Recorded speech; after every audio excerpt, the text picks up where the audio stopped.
Sup, YouTube? So welcome to the vlog. Welcome to the Alisea Hustle. Yeah, happy Monday. It's Monday. We're crushing it on a Monday, dominate on a Monday. Monday is my favorite day of the week. Get a chance to kind of recap, plot, plan, summarize your week. Have an interesting conversation I want to have with you guys. So this Sunday, for those that don't know, I recently launched and I started my own church.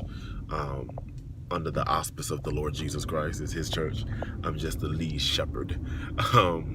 So it's really exciting. We've got like 7 faithful people who come on a regular. You know, for some that might be a small feat. To me, that's really big. That means 7 people are really committed to the work we're doing, and they're receiving the word, and that just excites me. One person in particular, she's like a member. She was going through some things, and I knew about it, so I called her and I wanted to pray with her. And so this is when it got real for me, and just the season I'm in right now. Maybe some of you guys can relate to this listening. I don't like to use the word pastor because of culture and society. It has taken the validity.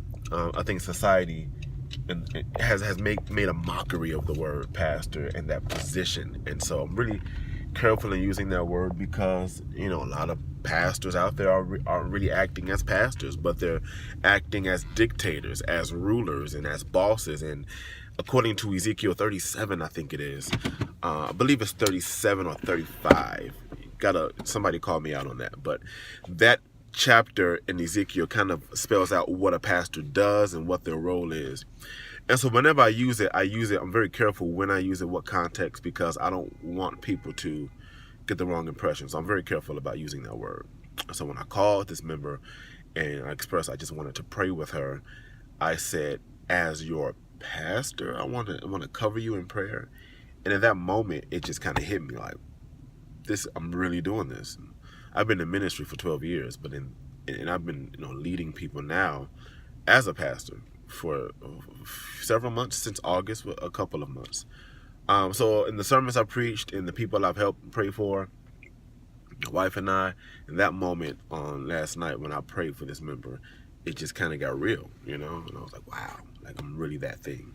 But you cannot, one of the lessons I learned from that, a very transparent lesson, is that you cannot be afraid to be who you are because of what the image is about that thing. You know what I'm saying? So like, I'm afraid to walk in that title or be called that because of what culture has depicted a pastor as.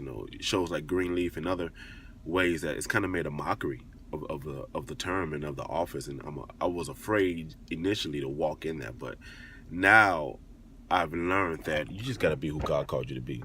What are you afraid to be because of what the perception about it is? Are you afraid to be a business owner? Are you afraid to be a father, a mother? Are you afraid to be a pastor? Are you afraid to do something because the image in society, does not line up with what you're trying to do? Don't be afraid to be who you are at the sake of what others may think. Don't live in that kind of fear. Be bold enough to be you. Be brave enough to be who you're called to be. And life would be a whole lot simpler. All right? Alisea out. Deuces.